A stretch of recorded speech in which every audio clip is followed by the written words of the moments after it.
শুধু আজ নিবেদন করছি আহমদ সফা রচিত যদ্যপি আমার গুরুর ষষ্ঠ পর্ব।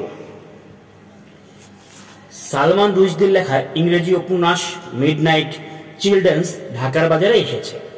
স্যার এক কপি কিনেছেন। পড়া শুরু করার পর থেকেই ভীষণ উচ্ছ্বসিত হয়ে উঠেছেন। পড়ছেন এবং তারিফ করছেন। ইংরেজি ভাষার ইডিয়াম ব্যবহারের পদ্ধতিটা একেবারে পাল্টায় ফেলাইছে। এই এতদিন পর ইন্ডিয়ানরা ইংরেজদের উপর প্রতিশোধ লইবার লাগছে। ইংরেজ আমলে ইন্ডিয়ান যারাই ইংরেজি লেখছে তার মধ্যে একমাত্র গান্ধী ছাড়া আর কারো লেখাই টিকব না। আমি জওহরলাল নেহরুর কথা বললাম। স্যার মাথা নাড়ে, টিকব না। তারপর মুলুকবাজ আনন্দের কথা বললাম। তার ইংরেজি গদ্যের ব্যাপারেও স্যার দেখলাম আশাবাদী নয়। সালমান রুশদির নাম উল্লেখ করে বললেন, এইরকম একজন ইংরেজ প্রোজ রাইটারের জন্ম কলোনিয়াল আমলে সম্ভবত আসিল না।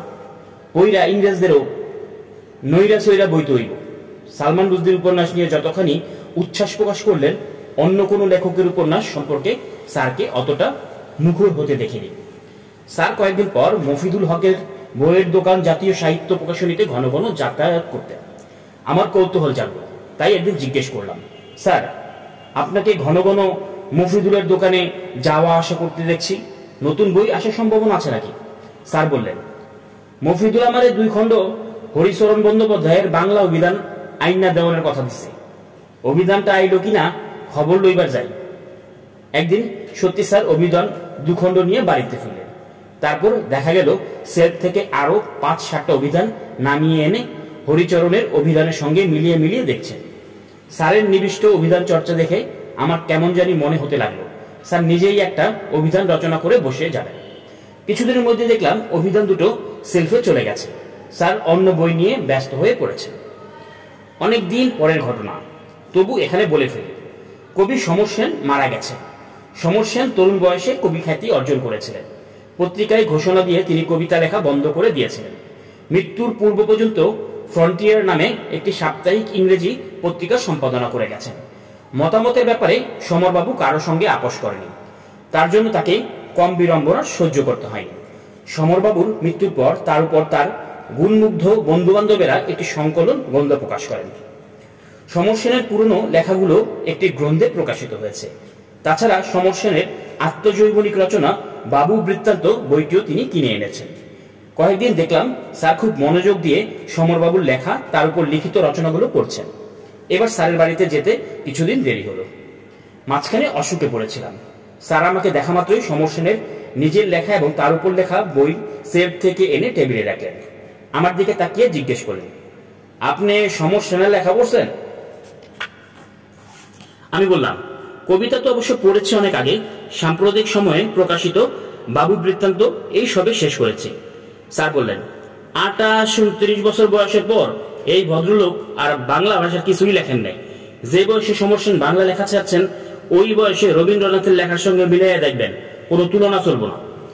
দুঃখের কথা হইল, সব সমর সেন 30 বছর বয়সে পড়ার কোনো কিছুই বাংলা ভাষায় লেখেন নাই। যাও লেখছেন ইংরেজিতে। এটা বাংলা ভাষার জন্য একটা গ্রেট লস। এই একটা মানুষ যার চিন্তা ভাবনার সেন্স আসছিল অনেক বড়। টাঙ্গাইলের থেকে আসা স্যারের এক পূর্ব পরিচিত প্রবীণ ভদ্রলোককে দেখলাম স্যারের সঙ্গে আলাপ করছেন। পুরনো দিনের প্রসঙ্গ সব। আব্দুল হালিম গজরুমির কথা উঠল। সেই সূত্র ধরে এলেন ওয়াজেদ আলী খান পন্ডিত। একসময় মাওলানা ভাসানীর কথা উঠল। স্যার বললেন, একসময় মাওলানা ভাসানী মেডিকেল কলেজ ভর্তি আসিল। তার তো আবার 2 রকমের অসুখ আছিল, পলিটিক্যাল অসুখ আর আসল অসুখ। সেইবারের অসুখটা মনে হইল আসল অসুখ। আমি তারে দেখতে হাসপাতালে গেলাম। আমারে দেখা মাওলানা সাহেব খুব খুশি হইল। এই কথা সেই কথা নানান কথা কইবার লাগলো। মাওলানা কথা কইবার শুরু করলে অন্য মানুষের শুনিয়া যাওন ছাড়া গতি আসিল না। মাওলানা এক পর্যায়ে কইলেন, আমি একটা কলেজ দিছি, একটা মাদ্রাসা দিছি, তারপর কইলেন 2টা হাই স্কুল দিছি, একটা বেটা ছেলেদের একটা মেয়েদের। আমি কইলাম, এই কামটা ভালো করছেন। মাওলানা সাহেব শুয়ে শুয়ে কথা কইতে আসলেন। আমার কথা শুনে উঠতে বললেন, আমার চোখের উপর চোখ রেখা কইলেন, তুমি কি কইবার চাও? আমি জবাব দিলাম, স্কুল 2টা কইরা ভালো করছে। মাওলানা সাহেবের সেন্স আসিল খুবই কিন। আমার ইঙ্গিতের কথা কইলেও ঠিক বুঝতে দিতে পারতেন। তারপর স্যার বেঙ্গল শিক্ষা ব্যবস্থার উপর আলোচনা করতে লেগে গেলেন। তিনি বললেন, বেঙ্গলের এন্টায়ার এডুকেশন সিস্টেমটাই টফ হেভি। এখানে সাপোর্টিং কোনো কলেজ তৈরিকরণের আগে 1858-এ ক্যালকাটা ইউনিভার্সিটি তৈরি হয়েছে। একই রকম সাপোর্টিং স্কুল ছাড়া কলেজগুলো তৈরি হয়েছে। অহন গ্রামে গঞ্জে যেখানে দেখবেন কলেজ আইতাছে, এইগুলো কোনো কামে হইব না। আমাদের দরকার শক্তিশালী মিডিল স্কুল। শিক্ষার আসল জায়গাটাতে নজর পড়ছে না কারো। বাঙালির যেরকম ডিগ্রি ক্রেজ, এটা নতুন কোনো বিষয় নয়। কলেজ তৈরি করার আগে ইউনিভার্সিটি তৈরি করার কারণে এই ক্রেজ জন্মাইছে। বেঙ্গল প্রেসিডেন্সির বাইরে ইন্ডিয়ার অন্য কোনো অঞ্চলে এই ক্রেজ পাইবেন না। স্যারের শিক্ষা সম্পর্কিত আলোচনা শেষ হলে আমি শেখ মুজিবুর রহমান সম্পর্কে স্যারের মতামত জানতে চাইলাম। তখন শেখ সাহেব বেঁচে আছেন। স্যার একটু নড়েচড়ে বসলেন, তারপর বললেন, 1969 থেকে 71 পর্যন্ত সময়ে শেখ সাহেব যারাই স্পর্শ করছে তার মধ্যে আগুন জ্বালাইয়া দিছেন। হ্যাঁ, পরের কথা আমি বলবার পারব না। আমি গভর্নমেন্টের কারো লগে দেখা সাক্ষাৎ করি না। 72-তে একবার ইউনিভার্সিটির কাজে তার লগে দেখা করতে গেছিলাম। শেখ সাহেব জীবনে অনেক মানুষের লগে মিশতেন, তো আদব লেহাজ ছিল খুব ভালো। অনেক খাতির করলো, কথায় কথায় মিজি গেলাম, আপনার হাতে তো দেশ চালাইবার ভার, আপনি অপোজিশনের কি করবেন? অপোজিশন সারা দেশ চালাইবেন কেমনে? জওহরলাল নেহরুর ক্ষমতায় বসাইয়া জয়প্রকাশ নারায়ণের কইলেন, তোমরা অপোজিশন পার্টি গইরাল। শেখ সাহেব বললেন, আগামী ইলেকশনে অপোজিশন পার্টিগুলা ম্যাক্সিমাম 5টার বেশি সিট পাইব না। আমি একটু আহত হইলাম, কইলাম, আপনি অপোজিশন রে 100 সিট ছাইরা দেবেন না? শেখ সাহেব হাসলেন। আমি চলে আইলাম। ইতিহাস শেখ সাহেবের স্টেটমেন্ট ওইবার একটা সুযোগ দিছিল, তিনি এটা কামে লাগাইবার পারলেন না। দিন তারিখ সাল সব আমার মনে থাকে না, আর আমি স্মৃতি থেকেই এসব কথা লিখছি। অর্থনীতি বিভাগের শিক্ষক ডক্টর মাজাহরুল হক মারা গেছেন। ডক্টর হকের মৃত্যু রাজ্জাক স্যারকে খুব জখম করেছে। বারবার স্যার অর্থনীতি সম্মেলনে দেয়া তার ভাষণটির কথা বলছিলেন। সেই সময় সাহস করে ডক্টর হক অনেকগুলো সত্য কথা বলেছিলেন, যা সকলের আলোচনার বিষয়বস্তু হয়ে উঠতে পেরেছিল। ডক্টর হক রাজ্জাক স্যারের সতীর্থ ছাত্র ছিলেন, সে খবর আমি কখনো তাকে জিজ্ঞেস করিনি। ঢাকা বিশ্ববিদ্যালয়ের উপাচার্য শেখ মুজিবুর রহমান সরকারের শিক্ষামন্ত্রী ডক্টর মুজাফফর আহমদ চৌধুরীর মৃত্যুতে তাকে অত্যন্ত ব্যথিত হয়ে উঠতে দেখেছি। মুজাফফর সাহেব ছিলেন রাজ্জাক স্যারের ছাত্র, অত্যন্ত স্নেহের দৃষ্টিতে দেখছেন। অন্য মানুষের কাছে আমি শুনেছি, মুজাফফর সাহেব যখন 1952 সালে ভাষা আন্দোলনে অংশগ্রহণ করার কারণে জেলে গিয়েছিলেন, রাজ্জাক স্যার তার পরিবারের আংশিক দায়িত্ব বহন করতেন। 1978 সালের দিকের কথা, কানাডার টরন্টো অন্টারিও বিশ্ববিদ্যালয়ের অর্থনীতি শিক্ষক প্রফেসর ওয়াহিদুল হক রাজ্জাক স্যারের বাড়ির নিচতলায় থাকতে আরম্ভ করেন। তিনি জিয়া সরকারের মন্ত্রী কিছু একটা হয়ে যাবেন এরকম গুজব শোনা যাচ্ছিল। পরে অবশ্য তিনি এরশাদ সরকারের অর্থমন্ত্রী হয়েছিলেন, সে অনেক পরের ব্যাপার। জিয়ার আমলে তিনি যখন এসেছিলেন, রাজ্জাক স্যারের বাড়িতে থাকতেন এবং আহারতি করতেন। স্যারের বাসায় যাওয়া আসা করতে গিয়ে ওয়াহিদুল হক সাহেবের সঙ্গে আমারও একরকম চেনাজানা হয়েছিল। সেবার তিনি 2 মাসের মতো ছিলেন। ওয়াহিদুল হক সাহেব চলে যাওয়ার পর স্যারের কাছে একটা তদবির নিয়ে গেলাম। আমাদের চেনাজানা একটি ছাত্র কানাডায় কোনো একটি বিশ্ববিদ্যালয়ে ভর্তি হওয়ার জন্য চেষ্টা করছিল। ওয়াহিদুল হক সাহেবের মতো একজন নামকরা প্রফেসরের কাছ থেকে যদি একটা সুপারিশপত্র আদায় করা যায়, ছাত্রটির ভর্তি হওয়ার পথ সুগম হবে। স্যারকে সমস্ত ব্যাপারটি খুলে বলেছিলাম। শুনেই স্যার মাথা দুলিয়ে বললেন, আমি পারুম না। আমি কিছুতেই বুঝতে পারলাম না স্যার এরকম অস্বীকার করলেন কেন। তার একটা অনুরোধে যদি ছাত্রের উপকার হয়, সে কাজটি করতে অসম্মত হবেন কেন? অতীতে আমি অনেকেরই এরকম সাহায্য করতে দেখেছি। আমার ধারণা হলো স্যার না বললেও ভালো করে চেপে চুপে ধরলে শেষ পর্যন্ত তিনি ওয়াহিদুল হক সাহেবকে একটা চিঠি লিখবেন। 1 সপ্তাহের মধ্যে অনুরোধটা আমি 3-4 বার করলাম। একদিন স্যার মহাবিরক্ত হয়ে বললেন, এইখান থেকে যাওয়ানোর পর ওয়াহিদুল হক আমার কাছে একখান পোস্টকার্ড লেখার নাই। এইবার আসল ব্যাপার বুঝলাম। প্রতিবছর অর্থনীতিবিদ মরহুম ডক্টর আবু মোহাম্মদ ও লিবিয়া থেকে আসার পর রাজ্জাক স্যারের বাড়িতে থাকতেন। তখন বিশ্ববিদ্যালয়ে ডক্টর মাহমুদের চাকরি ছিল না। বিশ্ববিদ্যালয়ের একজন শিক্ষক উপাচার্য ডক্টর ফজলুল হালিম চৌধুরীর সঙ্গে ডক্টর আবু মাহমুদকে পুনরায় বিশ্ববিদ্যালয়ের শিক্ষক হিসেবে নিয়োগ করার আবেদন জানান। সেই আবেদনের কারণেই ডক্টর আবু মাহমুদকে আবার বিশ্ববিদ্যালয়ের শিক্ষক হিসেবে নিয়োগপত্র দেওয়া হয়। নতুনভাবে চাকরিতে যোগদান করার পর ডক্টর আবু মাহমুদকেও রাজ্জাক সাহেবের নামে অনেক আজেবাজে কথা বলতে শুনেছে। প্রফেসর ওয়াহিদুল হক কিংবা ডক্টর আবু মাহমুদকে অহেতুক খাটো করে দেখানোর অথবা প্রফেসর রাজ্জাককে তাদের তুলনায় মহৎ করে দেখানোর জন্য এই বিষয়গুলো উল্লেখ করা হচ্ছে না। রাজ্জাক স্যারের কাছাকাছি থাকার সময় যেসব ব্যাপার আমি নিজের চোখে প্রত্যক্ষ করেছি এবং যেগুলো স্মৃতি থেকে এখনো হারিয়ে যায়নি সেগুলো প্রকাশ করা আমার একটা দায়িত্ব বটে। মূলত সে কারণেই প্রফেসর ওয়াহিদুল হক এবং ডক্টর আবু মাহমুদের প্রসঙ্গ উপস্থাপন করলাম। স্যারকে এ বিষয়ে কখনো উচ্চবাক্য করতে শুনিনি। একদিন আজিজুল হক সাহেবকে নিয়ে স্যারের বাড়িতে গেলাম। তিনি তখন গুলশানে থাকছেন, শীতকাল। স্যার একখানা কাঁথা গায়ে টেবিলের উপর ঝুঁকে পড়ে ম্যাগনিফাইং গ্লাস দিয়ে কি একটা অতি পুরানো হলদে হয়ে আসা বই পড়ছেন। তার চোখের দৃষ্টি কমেছে। প্রথম দৃষ্টিতে মানুষ চিনতে তার কষ্ট হয়।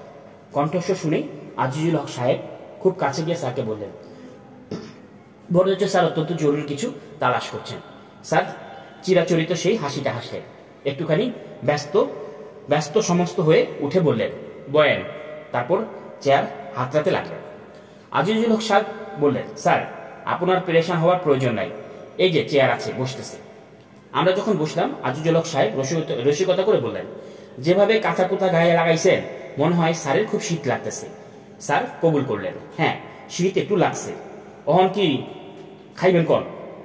খাওয়ানোর লাইগে আপনারা এমন উতলা হওয়ার প্রয়োজন নাই। কি বই পড়ছেন কন? স্যার পঠিত পৃষ্ঠাতে একটি চিহ্ন দিয়ে বইটি সন্তপনে বন্ধ করলেন। অতি পুরনো বই, নড়াচড়া করলেই ঝুরঝুর করে পাতা ঝরে পড়ে। স্যার বললেন, জন অ্যাডামসের রিপোর্টটা দেখতেছি, বইটা এখন দুষ্প্রাপ্য হইয়া গেছে, আমার কাছে এক কপি আছে। হক সাহেব বললেন, নতুন খবর পাইলেন? স্যার বললেন, নতুন কিছু না, খবর সব পুরানা।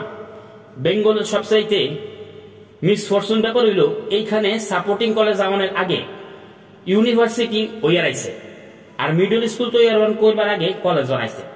শুরু থেকে বেঙ্গলের এডুকেশন সিস্টেমটা ছিল টপ হেভি। হেল লাগিয়া এইখানে ডিগ্রি লাগিয়া মানুষের একটা কেরেজ জন্মাইছে। আমাকে সময় পর্যন্ত সেই জিনিসটা চালু রয়েছে। গ্রামে গঞ্জে যেখানে যাইবেন দেখবেন কলেজ জন্মাইতেছে। তখন আমাকে দরকার শক্তিশালী মিডল স্কুল, সেই দিকে কারো নজর নাই। এরই মধ্যে কাজের ছেলেটা বাগরখানি এবং মাংসের দুটো প্লেট দিয়ে দিলেন। আজিজুল হক সাহেব ছেলেটিকে বললেন, স্যারের প্লেট কই? তিনি বললেন, আমি একটু আগে খাইছি, আপনি রাখান। আমরা খাচ্ছিলাম এবং স্যারের কথা শুনছিলাম। মিডল স্কুলের সূত্র ধরেই স্যার বলছিলেন, গ্রেট ব্রিটেনের বাফেটে ডিফেন্সের চাইতে এডুকেশনে বেশি অর্থ অ্যালাউ করা হয়। এখন দেখতে পাইবেন এভারেজ স্কুল চিলড্রেনের স্কুল বাধ্যতামূলকভাবে 1 পাউন্ড দুধ আইতে হয়।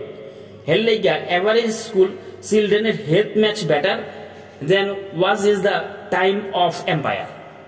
আমরা খাওয়া যখন শেষ করছি, স্যার নতুন প্রকাশিত বাংলা বই নিয়ে কথা বলতে আরম্ভ করলেন।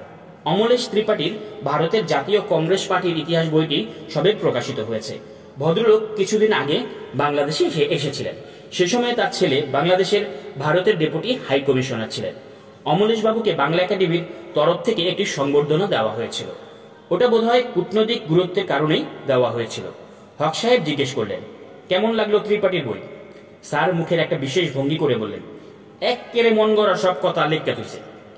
আমি বললাম, অমলেশ বাবুর লেখাটা যখন দেশ পত্রিকায় প্রকাশিত হচ্ছিল 46-এর বায়োট নিয়ে খুব বিতর্কের সৃষ্টি হয়েছিল। আরও একটি সাময়িক পত্রিকার চতুরঙ্গেও এ নিয়ে বিস্তর লেখালেখি হয়েছে। সে সময়ে যেসব ইন্ডিয়ান ICS অফিসার ছিলেন তাদের মধ্যে অনেকে অংশগ্রহণ করেছিলেন। অন্নদাশঙ্কর রায় প্রমুখ ব্যক্তি 40-এর দাঙ্গার জন্য মূলত হোসেন শহীদ সোহরাওয়ার্দীকে দায়ী করেছেন। সোহরাওয়ার্দী সাহেব মুসলিম পুলিশদের দিয়ে দাঙ্গা করিয়েছিলেন। রাজ্জাক স্যার মন্তব্য করে বসলেন, সোহরাওয়ার্দী সাহেব পুলিশ দিয়ে দাঙ্গা করাইছেন, ওনারা যখন কইতাছে হাসা কইতাছে মাইনা নিলাম, এই কথা তো তারা নতুন কইতাছে না, 46 থেকেই কইতাছে। কিন্তু আমার কথা হইল 1946-এ ক্যালকাটার মুসলিমের সংখ্যা আসিল কত? 1/4 তো না। সোহরাওয়ার্দী সাহেব যদি মুসলিম পুলিশের সাহায্য লইয়াও থাকে, তাগো নাম্বার 1/4-এর অধিক না। বাকি পুলিশ সব আসিল হিন্দু ও শিখ। তারা তো বইয়া আসিল না, তারা কি করছিল? স্যার তারপর সোহরাওয়ার্দী সাহেব সম্বন্ধে বলতে আরম্ভ করলেন।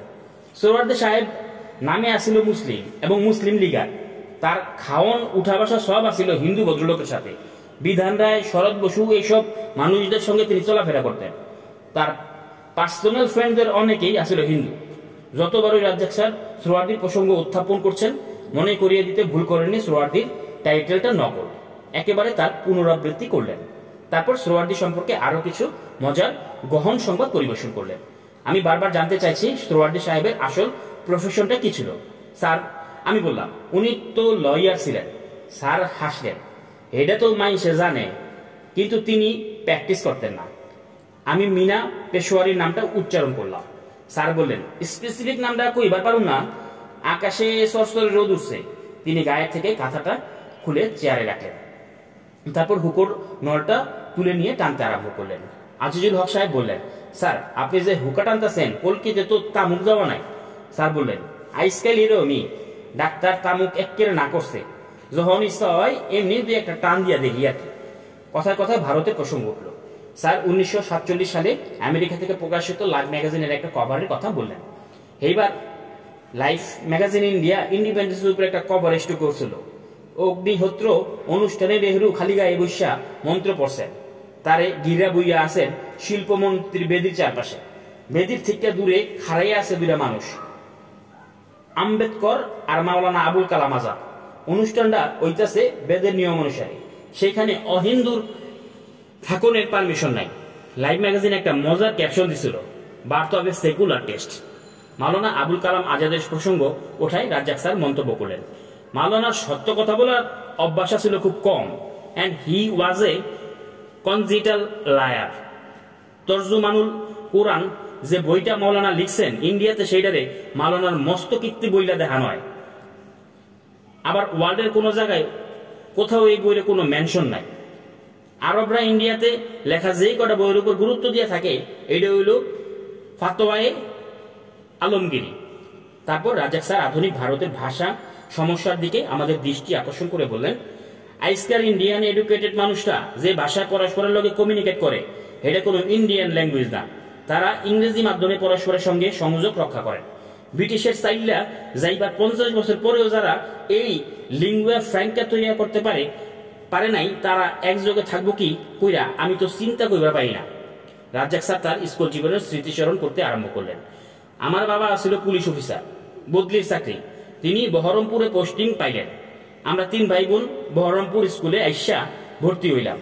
টোটাল ছাত্রছাত্রী আসিল 500, অমুসলিম ছাত্র হবাই আমরা 3 ভাই। সেই সময় স্যার যদুনাথ সরকারের হিস্ট্রি অফ আওরঙ্গজেব বইটা বাইর হইছে। স্কুল থাকানোর সময় আমি বইটা পড়ি। And sir Jadunath was a great scholar. তিনি আওরঙ্গজেবের উপর সদ্গুণের উল্লেখযোগ্য করেন। লম্বা ফিরিস্তির পর একটা বাট লাগাইয়া দেখলেন, ইসলাম ধর্মের উপর অত্যন্ত নিষ্ঠার জন্য এইরকম একটা সম্রাটের নানাবিধ গুণ কোনো কামে আইল না। এই অংশটা পইরা মুখটা তিতা হইয়া গেল। আজ এ পর্যন্তই। পরবর্তী সংখ্যা নিয়ে খুব শীঘ্রই হাজির হচ্ছি। ধন্যবাদ।